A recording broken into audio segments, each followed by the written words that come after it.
Bismillahirrahmanirrahim. Alhamdulillahirrabbilalamin. Salatu wassalamu ala asyrafil anbiya wal mursalin Sayyidina Muhammad wa ala alihi wa sahbihi ajma'in. Terima kasih saya ucapkan kepada para pendengar yang berada di dataran nilai, juga kepada pendengar di media sosial online kami. Kami daripada Jom Cinta Quran. Boleh tengok di banner untuk follow, like dan subscribe. Kalau ada, mungkin ada ilmu-ilmu yang boleh diambil manfaat dan kebaikan daripadanya. Saya memperkenalkan diri saya selaku moderator di samping tetamu jemputan daripada ayahanda saya sendiri, iaitu saya Dr. Muhammad Musab Anas daripada Universiti Sains Islam Malaysia, selaku pensyarah di Universiti Sains Islam.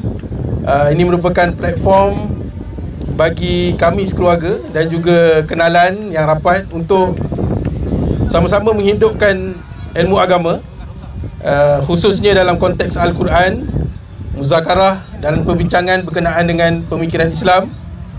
Yang lebih terperinci lagi, tuan-tuan boleh, untuk lebih terperinci lagi, tuan-tuan boleh lihat di Facebook lah, ataupun YouTube untuk maklumat lebih lanjut lagi. Jadi saya bersama dengan speaker utama dalam Jom Cinta Quran, iaitu ayahanda saya sendiri, pesara tentera, merupakan pesara tentera yang lebih kurang setahun 2 tahun baru pesara, dan masih aktif dalam perbincangan ilmiah di ruangan-ruangan media sosial dan juga jemputan-jemputan di masjid. Jadi ayahanda saya, Major Jeneral Besara Haji Muhammad Anas Hassan, akan sama-sama berbincang, ataupun kita akan cuba bawakan konteks perbincangan lah, yang berbentuk forum. Tapi forum kali ini santai, seorang aja lah, seorang aja panel. Nanti insyaAllah akan datang, kita tambah lagi panel kalau ada rezeki, untuk kita dapat cuba memperoleh skop perbincangan yang lebih luas, ataupun perbincangan yang lebih linear untuk dibawa bersama masyarakat lah.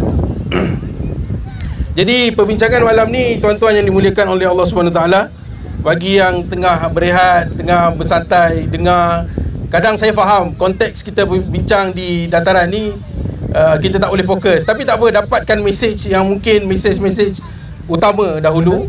Dan juga boleh follow ataupun boleh tengok dalam YouTube kami untuk lebih terperinci dan lebih kita panggil lebih istiqomah lah, lebih terancang lagi dengan lebih baik. Jadi konteks perbincangan malam ni kita nak bawakan bersama dengan para pendengar, ataupun tu dia orang nyanyi kuat tu. Kita kena lagi kuat lagi. Kita bawakan konteks perbincangan malam ni bentuk santai, terhadap topik yang bagi saya relevan lah.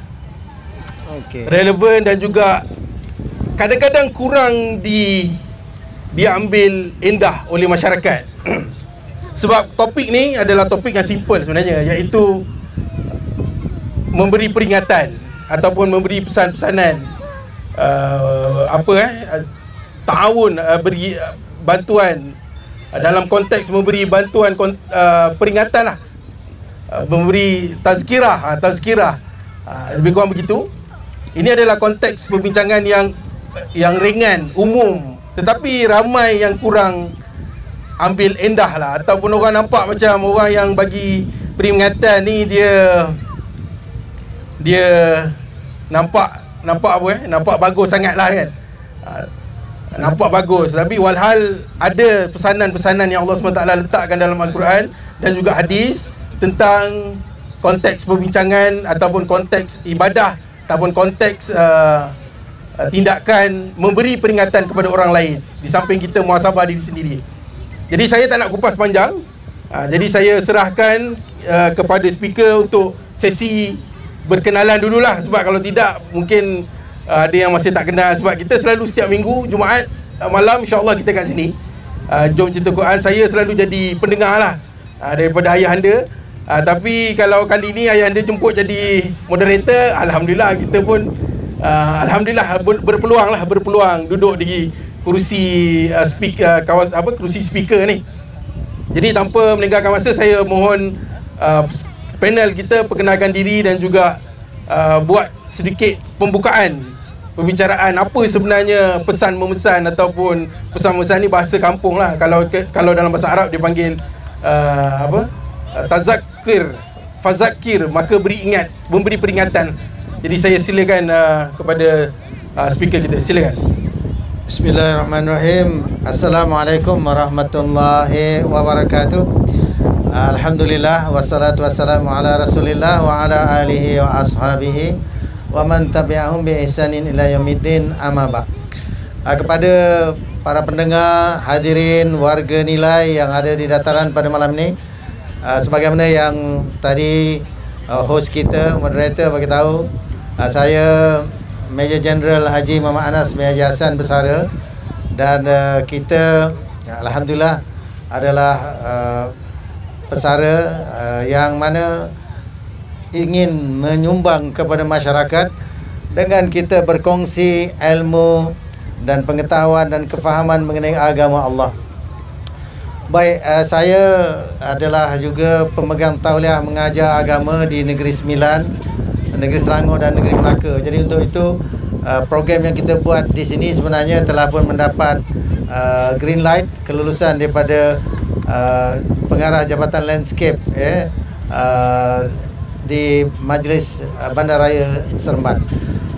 Baik, itu sedikit sedikit mukadimah sebagai ta'aruf, dan sebagaimana yang disebutkan, kami daripada tim Jom Cinta Quran, anak beranak dan juga rakan-rakan dakwah yang ingin mengambil bahagian sama, itulah tolong bawa barang, tolong pasangkan banner dan pelbagai.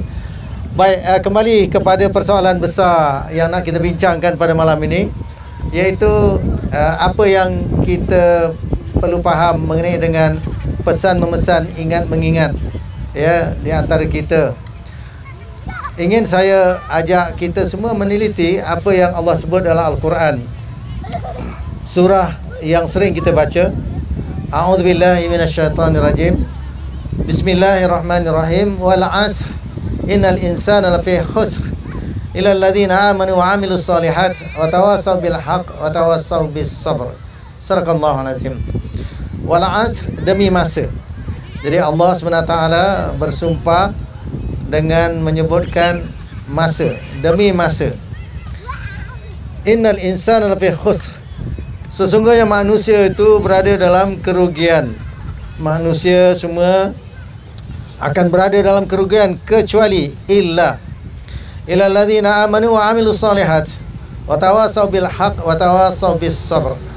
Maka Allah Ta'ala mengingatkan kita ada ciri-ciri orang yang tidak rugi. Apa dia? Pertama sekali, amanu, telah beriman oleh mereka. Kemudian wa amilus solihat, telah beramal mereka dengan amal yang saleh. Wa tawassaw bil haqq, dan pesan memesan mereka dengan kebenaran. Wa tawassaw bis sabr, dan pesan mereka dengan kesabaran. Jadi para pendengar yang budiman, Allah Ta'ala Dia Maha tahu mengenai kita manusia. Dia ciptakan manusia, dan sebenarnya manusia telah diberi akal fikiran untuk memikirkan mengenai apa yang baik, apa yang buruk. Maka bagi kita ingin menjadi golongan yang beruntung dan berjaya, baik di dunia dan di akhirat.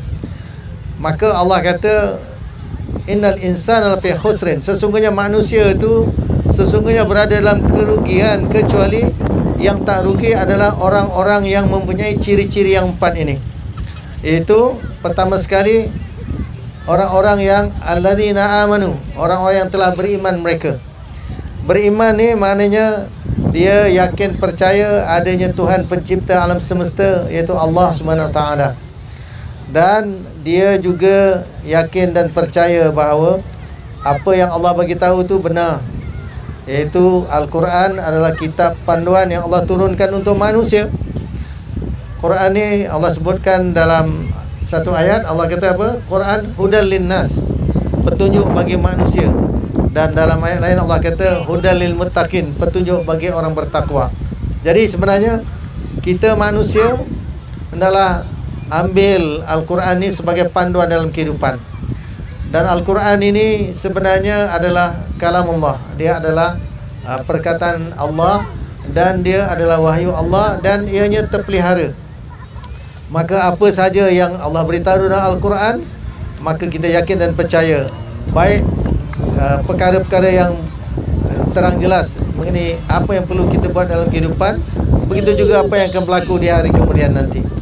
Jadi amanu, mestilah keimanan itu dengan keimanan yang mengikut cara Rasulullah SAW dan para sahabat, ya. Kita tahu dalam Al-Quran Allah beritahu, fa in amanu bimithli ma amantum bihi faqad ihtarau. Kalau mereka ni telah beriman semacam sebagaimana telah beriman kamu untuk mana Rasulullah dan para sahabat, faqad ihtarau, berpetunjuklah mereka. Wa in tawallau fa innama hum fi syiqaq. Kalau mereka berpaling, tak ikut cara Rasul dan para sahabat dalam beriman kepada Allah, maka mereka ni orang yang berpisah ataupun terpecah, bukan berada di atas jalan yang selamat. Kemudian amal soleh adalah amal yang mengikut peraturan Tuhan. Allah sebut dalam Al-Quran, syara'a lakum minad din, Allah telah syariatkan bagi kamu agama ini. Maksudnya apa? Allah telah buat peraturan-peraturan, ya, bagaimana kita nak menjalani kehidupan, baik kehidupan berhubungan dengan hablum minallah, hubungan kita dengan Allah, dengan Tuhan pencipta alam semesta, maupun hablum minan nas, iaitu hubungan kita sesama manusia. Jadi kita mestilah beramal dengan amal yang soleh, mana amal yang betul. Amal yang soleh mana yang betul. Betul maknanya mengikut peraturan Tuhan. Kalau kita dalam kehidupan, kita tahulah, ya, kalau kita nak di jalan raya mesti ikut peraturan jalan raya. Supaya apa? Supaya nanti kita selamat, ya, tidaklah kita ditimpa musibah ataupun kemalangan ataupun kecelakaan. Begitulah juga kalau kita di dalam mengatur urus, ya, perkara-perkara yang terkait dengan kesihatan, maka kita kena ikut peraturan-peraturan yang ditetapkan oleh orang yang tahu bidang kesihatan. Supaya apa? Supaya kalau kita makan ubat pun makan ubat cara yang betul, dan jangan kita pula makan berlebih. Lebih ubat nanti overdose, menimbulkan masalah juga. Maka dalam kehidupan kita, kita tahu bahawa apa sajalah, termasuk handphone kita ni, kalau kita nak pakai mesti ada peraturannya. Kalau kita tak ikut peraturan dia, contohnya lah, kita nak guna handphone tapi bateri flat, macam mana nak dapat manfaat dia? Begitu juga kalau ada handphone, bateri bagus tapi tengok tak top up, tak ada kredit, macam mana kita nak gunakan dia? Jadi semuanya ada peraturan. Maka apatah lagi untuk kita melalui kehidupan ini dengan berjaya, maka peraturan dari Tuhan itulah sangat penting, ya. Jadi dalam hal ini Nabi SAW pernah pesan, man amila amalan laisa alaihi amruna fahuwa raddun. Orang yang beramal akan amalan tapi tidak ikut peraturan perintah daripada kami, maknanya tidak ikut apa yang diajar di dalam agama Islam ini, maka perkara itu tidak diterima sebagai amal soleh. Jadi dalam hal itu kita nakkan supaya diri kita ni, baik kehidupan individu, kehidupan berkeluarga, kehidupan bermasyarakat, kehidupan berorganisasi, ya, kehidupan bernegara, bahkan kita sebagai umat Islam di peringkat global, kita ni sebenarnya diberi amanah besar supaya memimpin manusia berjaya dunia dan di akhirat. Maka amal soleh ini adalah amal yang benar, mengikut peraturan Tuhan, mengikut kitabullah dan mengikut as-sunnah. Kemudian ciri yang ketiga, Allah bagi tahu untuk orang tu tidak menjadi orang yang rugi, watawasau bil haq, maka pesan memesan mereka dengan kebenaran itu. Jadi pesan memesan dengan kebenaran, sebenarnya kebenaran yang datang dari Tuhan pencipta alam semesta, itu Allah SWT. Ada ayat lain Allah kata, apa dia? Al-haqqu min rabbika fala takunanna minal mumtarin. Kebenaran itu datang daripada Tuhan kau, maka janganlah jadi orang yang ragu-ragu. Maka untuk kita pesan memesan, maka kita kena pesan dengan kebenaran yang datang daripada Allah Subhanahu Wa Taala. Maka dengan pesanan-pesanan yang disampaikan ini, maka insya-Allah kita akan dapat manfaat. Sebagaimana ayat lain dalam Al-Quran Allah beritahu apa? Wa dzakir fa inna dzikra tanfa'ul mu'minin. Dan beringatlah, sesungguhnya peringatan itu dia bermanfaat kepada orang yang beriman. Maka kita tahu kita hendak akan manfaat kebaikan daripada peringatan ini. Tak mahu kita mengabaikannya. Dan ciri yang keempat, watawasau bis sabr, dan pesan memesan dengan kesabaran. Jadi pesan memesan dengan kesabaran ni maksudnya apa? Kita mengingat sesama kita supaya sabar dalam mengerjakan ketaatan, sabar dalam kita melaksanakan ibadah, pengabdian diri kita kepada Allah Subhanahu Wa Taala. Dan kita juga kena sabar dalam menghadapi ujian cabaran yang kita hadapi. Maka jangan kita bila ditimpa musibah, ditimpa kepayahan, sehingga orang kata tenggelam punca ataupun lupa diri. Yang paling bahaya di akhir zaman ni, ramai orang kadang-kadang dia bila berdepan dengan masalah, dia hilang kesabaran, dia pergi terjun bunuh diri. Dia rasa dengan cara macam tu mungkin dia boleh lari daripada masalah. Sebenarnya dia pergi cari masalah yang lebih besar. Kerana bila bunuh diri itu sebenarnya tidak mensyukuri nikmat yang Tuhan bagi, baik nikmat agamanya, nikmat akalnya, bahkan nikmat untuk dia mendapat keampunan dah tertutup. Kenapa? Kerana dia mengingkari apa yang telah diberi oleh Tuhan pencipta alam semesta kepada dia. Jadi dalam menghadapi segala kepayahan dan kesusahan ni pun kita kena sabar. Apatah lagi dalam kita nak melaksanakan ketaatan, memang ada macam-macam ujian dalam kehidupan. Jadi itulah sepintas selalu pentingnya kita pesan memesan, ingat mengingat, supaya apa? Supaya kita tidak jadi golongan orang-orang yang rugi dalam kehidupan ini. Kita tak mahu dirugi di dunia dan kita tak mahu rugi di akhirat. Maka penting kita pesan memesan sesama kita. Kerana apa? Kerana kita nakkan kejayaan dalam semua aspek kehidupan kita, dunia dan di akhirat. Jadi untuk round pertama soalan tu, saya kira itulah secara menyeluruh apa yang kita maksudkan pesan memesan, ingat mengingat sesama kita dari masa ke semasa. Wallahu alam. Jazakallah khair. Tu dia, ayahanda dah kupas berkenaan dengan tajuk pesan memesan ni. Jadi izinkan saya ayahanda untuk menambah sedikit silakan. Kita kena minta izin dulu kepada speaker kita. Minta izin ayahanda.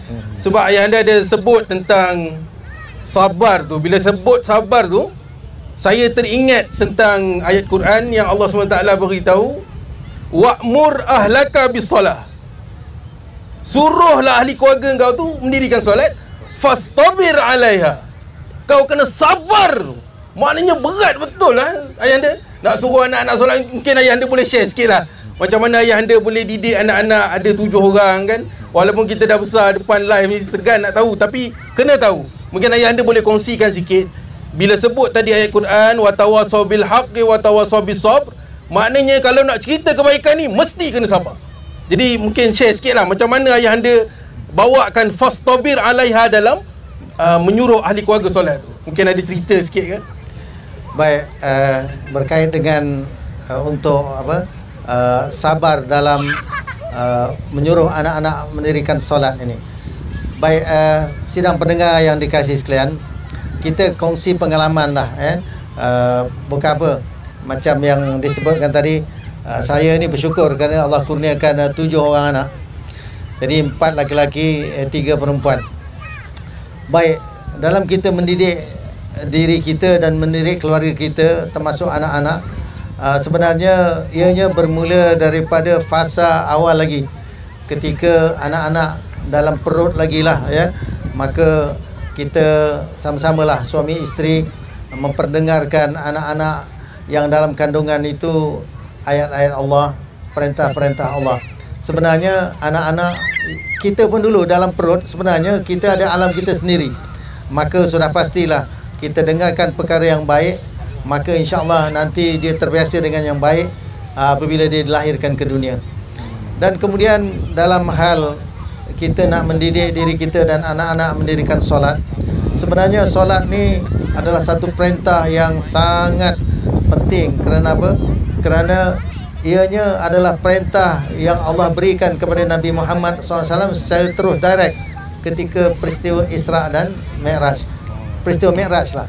Isra tu perjalanan waktu malam daripada Masjidil Haram ke Masjidil Aqsa.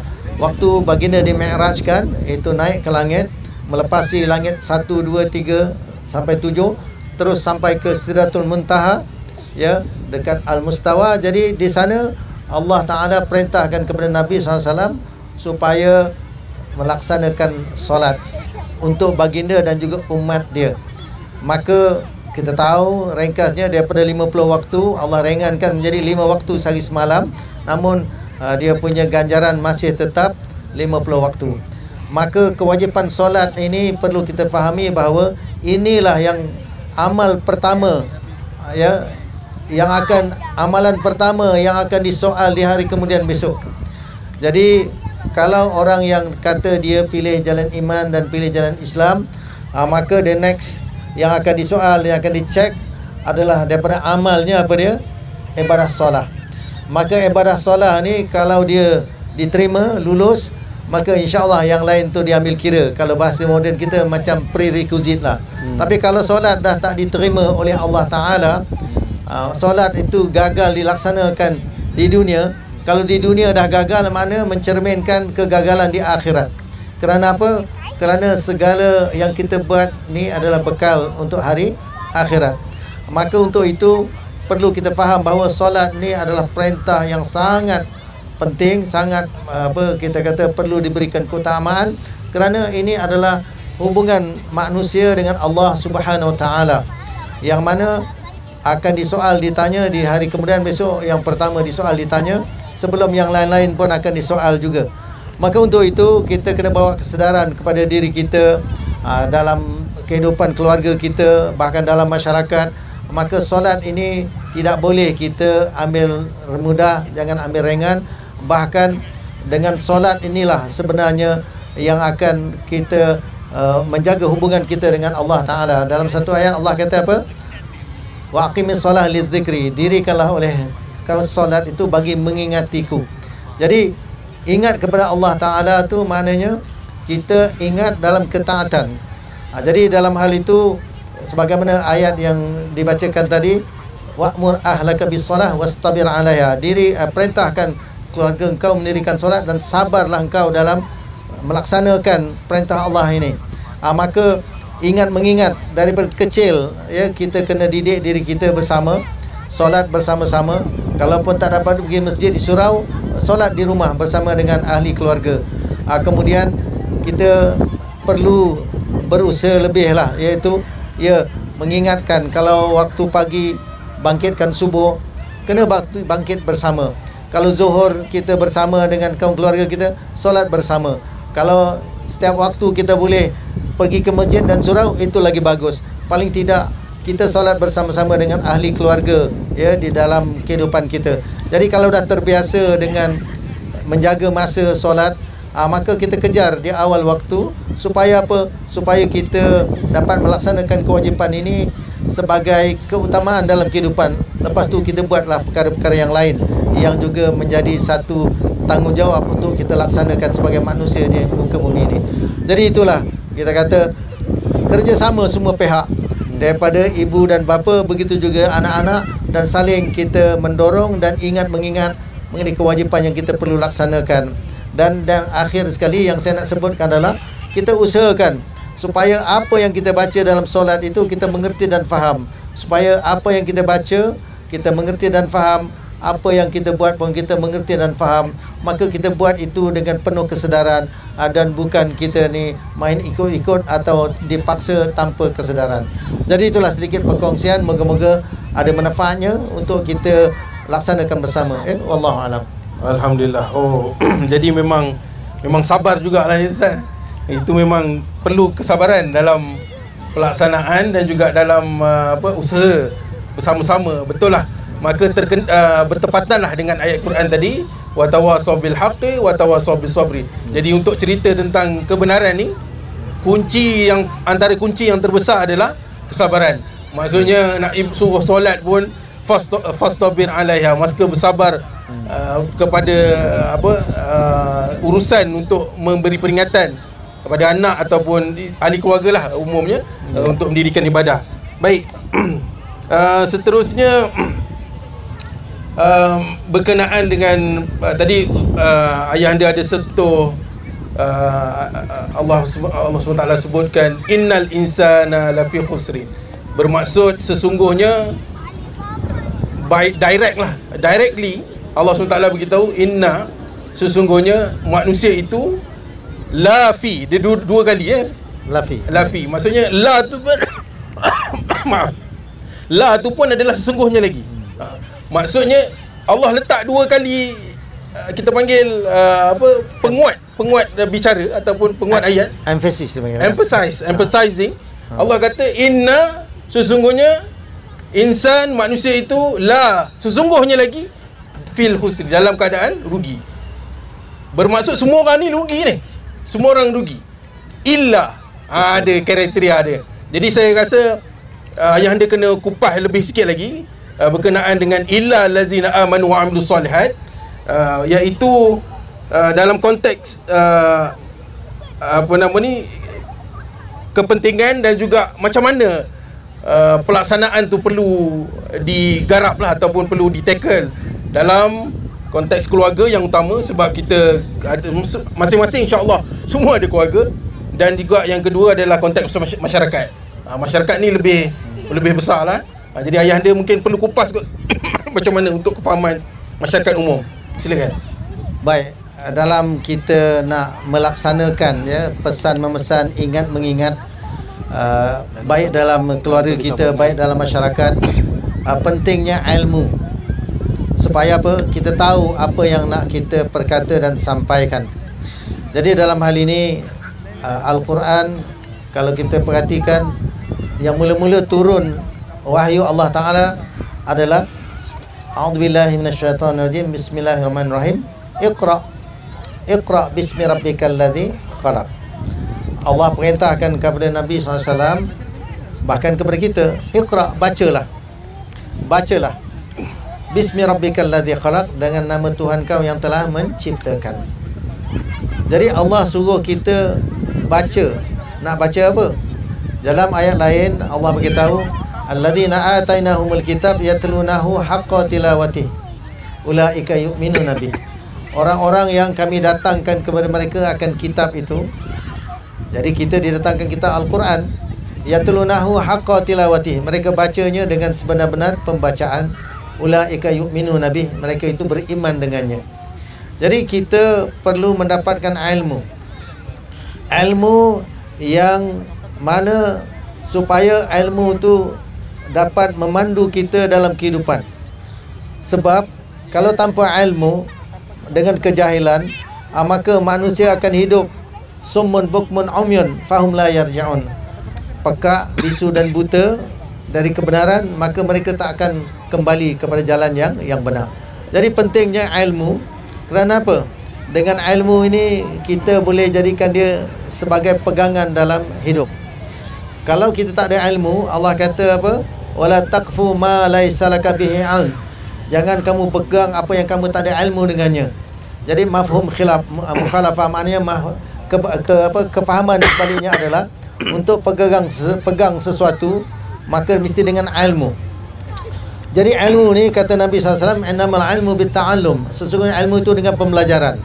Maka kita tahu dan sering kita dengar, menuntut ilmu itu wajib.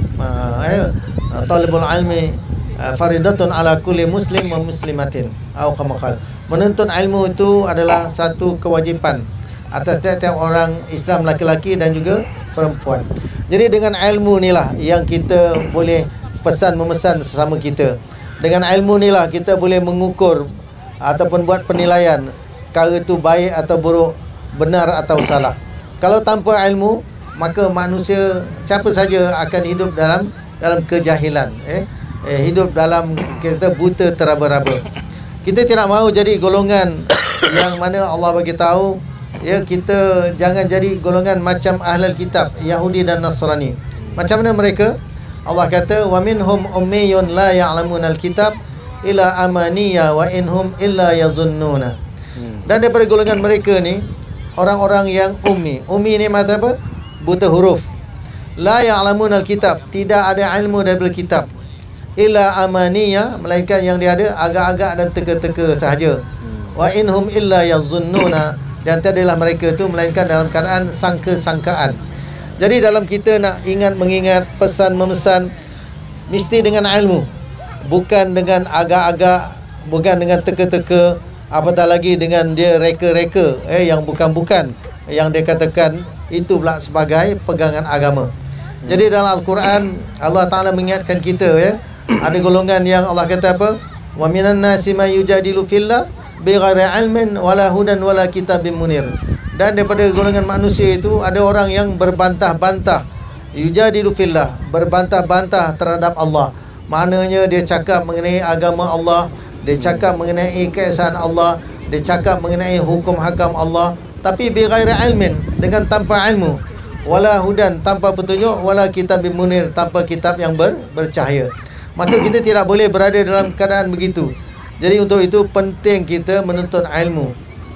Dan di akhir zaman ni Allah SWT sebenarnya telah mudahkan kita untuk dapat ilmu ni melalui pelbagai cabang-cabang, kita kata ataupun uslub, ataupun kita kata pelbagai kaedah lah, Jadi dalam kita mendapatkan ilmu, pertama sekali sumber ilmu tu mestilah apa yang Nabi kata, taraktu fikum amrain, aku tinggalkan kamu dua perkara, ma in tamassaktum bihima, apa saja kamu berpegang dengan keduanya ini, lan tadil abada, takkan kamu sesat selama-lamanya, kitabullah wa sunnati, kitab Allah dan sunnahku. Jadi ini garis panduan umum yang kita umat Islam perlu faham, bahawa kita mesti ada ilmu daripada kitab Allah, kita mesti ada ilmu daripada sunnah Rasulullah sallallahu alaihi wasallam, supaya bila kita nak buat sesuatu saja kita tahu bahawa ini apa yang Allah perintah atau izinkan. Kalau kita dapat satu perkara yang kita kata ini dilarang ni, ini haram ini tak dibenarkan, maka kita akan tinggalkan perkara-perkara yang dilarang, yang tak dibenarkan. Jadi dengan ilmu ni lah yang kita boleh pesan memesan, kita boleh ingat mengingat, bahkan dengan ilmu lah yang kita berpegang sebagai pegangan hidup yang kita yakini dan tidak ada keraguan padanya. Jadi penting sangat kita adakan majlis ilmu. Jadi apa yang kita buat dalam program santai begini sebenarnya adalah berkongsi ilmu. Bukan kita nak kongsi makan, bukan kita nak kongsi apa kita kata kebendaan, tapi yang kita kongsikan adalah ilmu. Dan dengan ilmu inilah sebenarnya manusia itu diberikan kemuliaan dan kelebihan mengatasi yang lain-lain. Jadi ilmu yang paling penting adalah ilmu yang daripada Allah SWT, iaitu Al-Quran itu sendiri, yang mana Allah jamin Al-Quran ini dia terpelihara, sebagaimana yang Allah sebut dalam Al-Quran, inna nahnu nazzalna dzikra wa inna lahu lahafizun. Allah kata sesungguhnya kamilah yang menurunkan peringatan itu, dan sesungguhnya kami bagi peringatan ini pihak yang menjaganya, memeliharanya, mana menjamin akan original dan keselamatan. Jadi alhamdulillah sampai kepada kita akan Al-Quran, peringatan Allah yang lengkap sempurna, dan kita kena berusaha untuk menggali isinya, kandungannya dan pelajarannya padanya. Jadi situlah sedikit ulasan mengenai pentingnya kita mempunyai ilmu untuk kita pesan memesan sesama kita dalam kehidupan ini, wallahu alam. Masya-Allah, masya-Allah. Ayahanda, saya dekat universiti kalau mengajar student antara motivasi lah yang saya boleh bagi pada anak-anak didik saya ni, bukan kebenaran ayahanda. Kita memang tak boleh nak bagi duit, kita bukan kaya pun. Kita nak belanja makan pun ramai-ramai, kalau 100 lebih student tu memang tak larat lah. Jadi apa yang saya boleh bagi, apa yang ayahanda bagi, sama je. Kita kena bagi ilmu, kita bagi santapan juga, tapi santapan rohani. Masya-Allah, masya-Allah. Jadi izinkan saya ayahanda untuk share sikit daripada kitab Ihya Ulumuddin Imam Al-Ghazali dalam bab berkenaan dengan keutamaan menuntut ilmu ni. Dia banyak ayat Quran yang dikupas pada awalnya dan juga hadis. Tapi saya sentuh bahagian hadis sebab ayahanda tadi dah sentuh bahagian ayat Quran. Ada pun sebuah hadis daripada Nabi SAW. Yang ini hadis dia panjang, tapi saya potong sikit lah, daripada riwayat Imam Muslim daripada Abu Hurairah. Panjang sebenarnya, tapi saya pendekkan. Man salaka tariqan yatlubu fihi ilman salakallahu bihi tariqan ilal jannah. Ni memang famous. Dengan sudut saya pun, saya selalu ayahanda share dengan dia orang ni. Depa datang mai belajar fizik kan. Apa benda belajar fizik ni? Macam mana kita nak dapatkan ketakwaan? Jadi hadis ni umum dulu. Allah beritahu, Rasulullah beritahu, barang siapa yang mansalaka tariqan, barang siapa yang menempuh ataupun menjalani suatu jalan yatlubu fihi ilman, untuk menuntut ilmu. Mungkin ayah anda nanti sentuh sikit. Ilmu ni dia ada banyak kan. Macam mana kita nak letakkan ilmu itu boleh termasuk dalam kategori hadis ni. Siapa yang menempuh jalan menuntut ilmu tu, salakallahu bihi, maka Allah anugerahkan, Allah mudahkan bagi dia tariqan ilal jannah, jalan ke syurga. Jadi itu yang pertama ayah anda kena kupas sikit. Kalau tidak nanti orang non-Muslim pun belajar ilmu juga ayah anda kan. Jadi macam mana kita nak letak kategori tu. Seterusnya hadis Nabi, innal malaikah la tada'u ajnihatiha li talibil ilma ridaan bima yasna'u. Daripada hadis yang ini Imam Ahmad Ibn Hibban, sesungguhnya malaikat membentangkan sayapnya kepada penuntut ilmu, tanda Allah redha dengan usaha dia. Jadi saya rasa bertepatan juga dengan ayah anda punya konteks tadi, berkenaan dengan keutamaan menuntut ilmu, belajar. Sebab ramai orang menganggap belajar ni dia macam belajar untuk kerja, belajar semata-mata nak cari duit. Jadi konteks tu saya rasa dia kena dibetulkan. Sebab kalau tidak orang yang belajar bukan berorientasikan duit tu, dia dah tak ada motivasi. Jadi motivasi yang sepatutnya kita garap kepada para pelajar, tak kira lah di mana pun, bukan di USIM saja, di kat mana pun, mungkin yang ada di dataran ni sekalipun, perlu dibetulkan. Mungkin saya ingat minta mohon ayah anda kupas sikit lah bahagian ilmu dan juga motivasi ni. Silakan. Baik, bismillahirrahmanirrahim. Jadi menyentuh kepada ilmu yang macam mana yang kita nak dahulukan supaya nanti termasuk dalam kategori yang mana Allah mudahkan jalannya ke syurga. Baik, kalau dalam bahasa mudahnya, awaluddin ma'rifatullah, ya.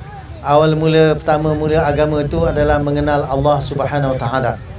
Maknanya kita nak cari ilmu, biar kita cari ilmu supaya kita tahu asal usul kita, dari mana kita, di mana kita berada, apa yang kita buat, ke mana kita pergi.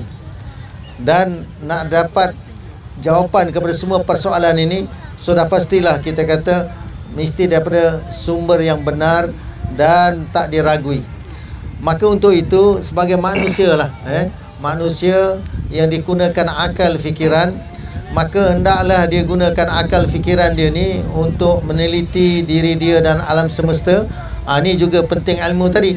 Walaupun dia belajar bidang sains ke, bidang geografi ke, atau bidang apa saja, maka dengan landasan ilmu yang dia ada itu, maka dia bawa kepada satu keyakinan bahawa apa? Bahawa dirinya dan alam semesta ni adalah sesuatu yang dicipta, dijadikan dengan sangat teratur dan rapi, yang mustahil jadi dengan sendiri. Maksudnya apa?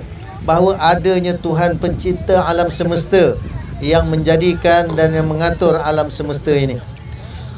Kalau bahasa mudahnya, bukti adanya Tuhan kita dapat melalui dalil-dalil akal. Jadi akal fikiran kita diguna untuk kita meyakini bahawa adanya Tuhan pencipta alam semesta. Siapa Tuhan pencipta alam semesta ini? Kalau setakat manusia gunakan ilmu fizik, ilmu sains, matematik sahaja, gunakan akal fikiran, dia tak akan jumpa, tak akan kenal Tuhan.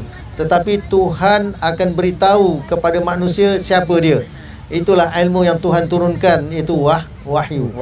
Jadi wahyu ni diturunkan kepada orang-orang pilihan, iaitu yang kita kata Nabi dan Rasul. Jadi sebenarnya Nabi dan Rasul ni ramai. Yang last sekali adalah Nabi Muhammad sallallahu alaihi wasallam. Maka melalui wahyu yang diturunkan, yang kita ketahui dia adalah Al-Quran, maka kita dapat jawapan bahawa Tuhan pencipta alam semesta ni adalah Allah Subhanahu Wa Taala. Ini dia katakan ilmu, melalui ilmu sumbernya dari wahyu. Jadi dalam Al-Quran ada banyak ayat, antaranya Allah kata inna rabbakumullah, sesungguhnya Rabb Tuhan pencipta kamu adalah Allah Subhanahu Wa Taala. Begitu juga kita selalu baca ayat Alhamdulillahirabbil alamin. Segala puji-pujian bagi Allah Rabbil alamin. Rabb maknanya Tuhan yang mencipta, mentadbir sekalian alam itu.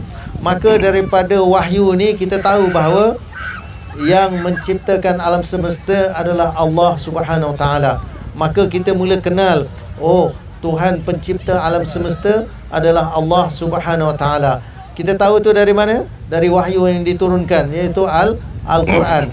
Maka satu perkara yang perlu kita juga kaji dan teliti, bahawa bagaimana kita nak membuktikan Al-Quran ni benar-benar datang dari Allah, datang dari Tuhan, dan bukannya ni bikinan manusia, bukan karangan Nabi Muhammad. Maka ini pun memerlukan ilmu. Maka kita perlu mengkaji dan meneliti dari beberapa sudut sebenarnya, ya. Antaranya kita tahu bahawa Al-Quran ni mustahil bikinan karangan Nabi Muhammad, kerana Nabi Muhammad pun tak pernah mengaku yang dia ni mengarang Al-Quran. Bahkan Nabi Muhammad ni adalah seorang yang ummi. Maksudnya apa? Dia, baginda sallallahu alaihi wasallam, adalah orang yang bukan ahli dalam membaca dan menulis. Kalau dia tidak ahli membaca dan menulis, nak mengarang kitab macam mana? Kalau kita lah sebagaimana manusia biasa, kita tahu kalau kita tidak reti bahasa Tamil, tak reti kita bahasa Cina, tulisan Tamil tak tahu, tulisan Cina pun tak tahu, nak karang kitab dalam bahasa Tamil dan bahasa Cina macam mana pula? Mustahil. Maka Nabi Muhammad dia sebenarnya adalah seorang yang ummi, tetapi dia boleh menceritakan, menyampaikan wahyu yang mana tak mampu manusia lain mengarang ataupun menirunya. Kerana ada cabaran-cabaran dalam Al-Quran yang mengatakan bahawa, wahai manusia, wa in kuntum fi raibin mimma nazzalna ala abdina fa'tu bi suratin min mithlih. Kalau kamu ragu-ragu terhadap apa yang kami turunkan ke atas hamba kami ini, iaitu Al-Quran, kepada Nabi Muhammad SAW, fa'tu bi suratin min mithlih, maka datangkan oleh kamu dengan satu surah semacamnya. Wada'u syuhada'akum min dunillah in kuntum shadiqin. Panggil seru pembantu saksi kamu selain Allah Ta'ala kalau kamu rasa kamu golongan yang benar. Fa'illam taf'alu walan taf'alu. Kalau kamu tak upaya dan memang kamu tak akan upaya untuk mengadakan sesuatu menyamai Al-Quran, maka fattaqun nar, maka takutlah api neraka, allati waquduhan nas wal hijarah, yang mana bahan bakarnya manusia dan batu batan, uiddat lil kafirin, disediakan bagi orang yang kufur, engkar, tak mau percaya kepada Al-Quran ini. Maka sebenarnya kita kena ada ilmu yang meyakinkan diri kita, dan kita berusaha untuk meyakinkan orang lain bahawa Al-Quran benar-benar datang dari Allah, dari Tuhan pencipta alam semesta. Dan bila kita dah ada satu keyakinan dan pegangan yang begitu, maka apa sahaja yang Allah bagi tahu dalam Al-Quran, walaupun perkara yang gaib, kita yakin dan percaya. Maka apa sahaja yang Allah bagi tahu dalam Al-Quran mengenai apa yang terdahulu, apa dari mana kita, di mana kita berada, apa yang perlu kita buat, dan ke mana kita pergi, dan apa persiapan untuk hari kemudian agar kita berjaya, maka disitulah sebagai kita kata panduan yang jelas untuk kita lalui kehidupan. Maka dengan ilmu yang kita kata ilmu yakin ini, dengan ilmu yang kita benar-benar mengerti dan faham, maka pegangan hidup kita tidak akan longgar. Maka dengan itulah kita boleh melalui kehidupan dengan lebih kita kata yakin dan berjaya. Maka di sinilah asas penting kita mempunyai ilmu, bukan agak-agak dan bukan teka-teka, ya. Nabi pun pesan, ya, la takunu imma'ah, jangan kamu jadi pak turut, walakin wattinu, tapi berpendirianlah oleh kamu. Maka dengan ilmu beginilah yang kita kata kita nak memperkukuhkan pegangan hidup kita yang kita kata akidah. Dan dengan akidah Islam ini, dengan pegangan hidup yang benar ini, kita melalui kehidupan sampai di akhir hayat kita nanti. Jadi itulah sedikit kupasan ilmu yang begini yang kita perlu berikan tumpuan, dan kita hendak dikembangkan kepada yang lain. Kerana Nabi pun pesan, ya, supaya ilmu ni jangan disembunyikan. Tapi Nabi kata apa? Balighu anni walau ayah, sampaikan daripada aku walaupun satu ayat. Maknanya ilmu itu kena dikembangkan kepada yang lain. Wallahu alam. Alhamdulillah. Jadi nampak kayaknya kita pun panjang lebar yang ada kupas tadi. Jadi tak salah lah pelajar saya belajar fizik. Cuma konteks dia kena betul. Konteks matlamat dia, bukan untuk semata-mata melihat kepada penciptaan dan kagum pada penciptaan. bahkan melihat kepada penciptaan, kagum kepada pencipta. Masya Allah, tabarakallah. Jadi Ayahanda dah pukul 10.30 dah. Kalau ikutkan janji kita sejam je, nanti keren pula. Jadi saya ingat kita boleh gulung lah sesi diskusi kita malam ni. InsyaAllah pada masa akan datang nanti kita akan bersama lagi. Mungkin untuk menggulungkan, Ayahanda boleh sentuh sikit lah bagaimana untuk bagaimana perlu meluruskan niat kita dalam pesan memesan ni. Bukan kita mencari kebendaan, dan juga dalam konteks memberi peringatan ni, apa yang kita inginkan ataupun apa yang kita dambakan adalah sesuatu yang lebih besar daripada apa yang manusia nampak dengan mata kasar, iaitu basically kebendaan lah. Dan juga akhir sekali mungkin Ayahanda perlu gulung berkenaan dengan konteks ilmu dan juga apa yang kita perlu lakukan selaku orang awam lah. Kita orang awam, kita pensyarah universiti, pelajar universiti, apa yang kita perlu lakukan? Bukan adakah terus menerus dalam keadaan begini tanpa memberi kesedaran kepada umat umumnya ataupun pelajar-pelajar kita khasnya. Mungkin saya silakanlah Tok Ayahanda menggulung. Silakan. Baik, muslimin muslimat dan juga para pendengar hadirin hadirat yang dikasihi sekalian.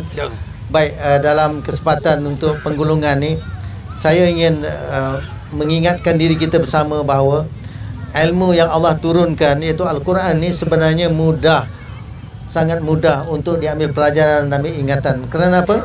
Kerana Allah dah janjikan dalam Al-Quran satu ayat, a'udzubillahi minasyaitonirrajim, walaqad yassarna al-Qur'ana lidzikri fahal min muddakir. Sadaqallahul azim. Allah beritahu, dan sesungguhnya yassarna al-Qur'ana, telah kami mudahkan Al-Quran itu, lidzikri, bagi peringatan. Fahal min muddakir, maka ada tidak orang yang ambil pelajaran daripadanya. Ayat yang sama bunyinya sebenarnya disebut dalam surah Al-Qamar, itu surah yang ke-54 ini 4 kali. Kalau kita perhatikan ayat yang ke-17, ya, ayat yang ke-22, ayat yang ke-32 dan ayat yang ke-40 sama bunyinya. Walaqad yassarnal Qur'ana lidzikri fahal min muddakir. Dan sesungguhnya telah kami mudahkan Al-Quran itu bagi peringatan. Fahal min muddakir, ada tidak orang yang ambil pelajaran daripadanya. Jadi salah satu perkara yang kita nak hilangkan dalam minda pemikiran yang kadang-kadang tersilap, orang selalu kata susahlah nak belajar Quran, susahnya nak faham Quran. Jadi awal-awal dia dah lawan cakap Tuhan. Allah kata mudah, dia kata payah. Bila dia dah kata payah, maka dia pun tak berusaha. Tapi kalau dia mulakan dengan pemikiran yang benar, Allah kata benar, mudah, maka dia berusaha, dia akan jumpa kemudahan yang Allah janjikan itu.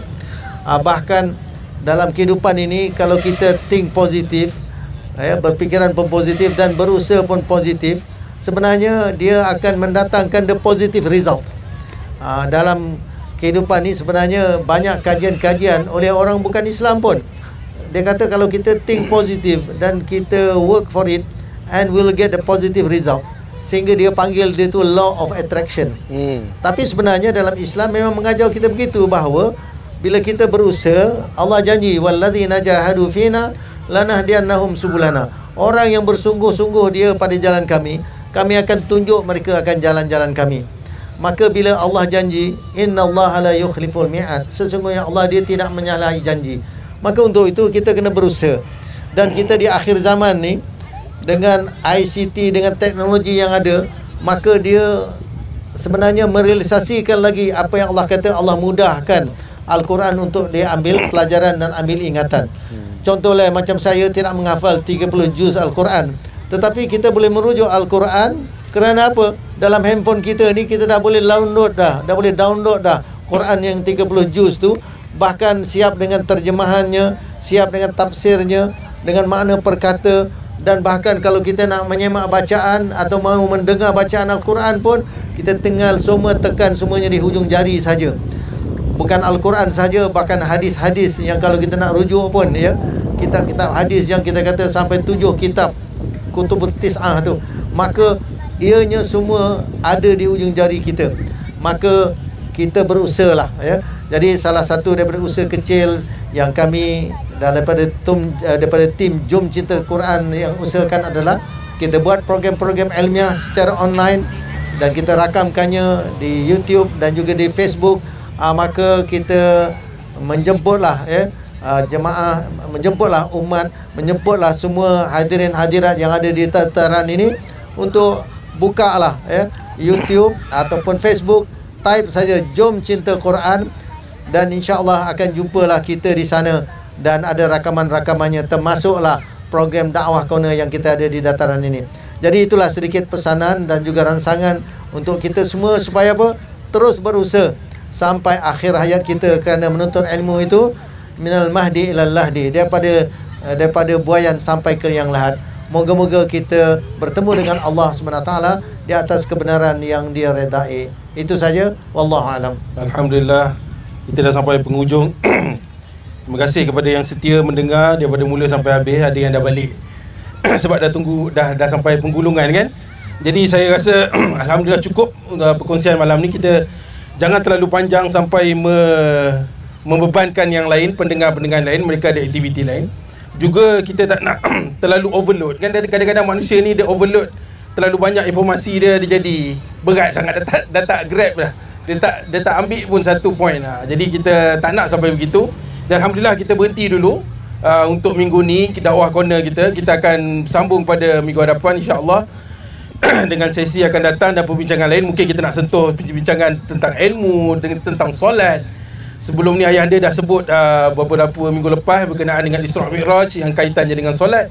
Jadi akan datang insya-Allah kita akan bincang lagi, mungkin dalam mood yang lain lah. Kalau ada panel lagi ramai, kita jadi forum perdana tu datang ni. Wallahu alam. Jadi saya tutup dengan sebuah ayat Quran daripada surah Hud berkaitan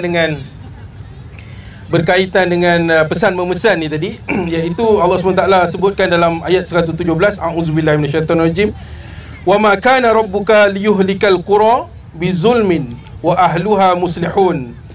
Allah sebutkan wa ma kana, dan tidaklah rabbuka, Tuhan engkau, liyuhlikal qura, membinasakan satu-satu negeri, satu-satu kawasan, bizulmin, dengan kezaliman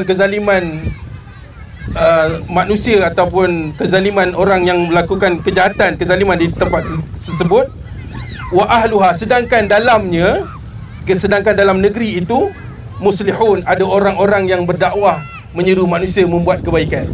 Jadi kalau ikutkan cerita Avengers, cerita superheroes, kita memandang bahawa superheroes tu Superman yang menyelamatkan orang lain. Tetapi Allah SWT beritahu yang menyelamatkan bumi ni bukannya mereka yang superheroes dalam khayalan tu. Bahkan orang-orang yang berdakwah, melakukan kebaikan, melakukan muslihun ni, melakukan pensolehan, membetulkan keadaan, mereka itu adalah sebenar-benarnya superhero yang wujud di kiri kanan kalian. Mereka inilah, disebabkan mereka inilah Allah SWT tangguhkan dulu azab untuk orang-orang yang buat maksiat, kezaliman di antara kita. Jadi semoga Allah SWT kategorikan kita bukan sekadar menjadi orang yang bersama-sama, bahkan menjadi orang-orang yang menjadi muslihun, iaitu memberi kebaikan ataupun membetulkan keadaan yang ada, kezaliman yang ada di kalangan manusia di hari ini. Wallahu alam. Jadi insya-Allah kita jumpa masa akan datang. Subhanakallahumma wa bihamdika asyhadu an la ilaha illa anta astaghfiruka wa atubu ilaik. Assalamualaikum warahmatullahi taala wabarakatuh. Waalaikumsalam warahmatullahi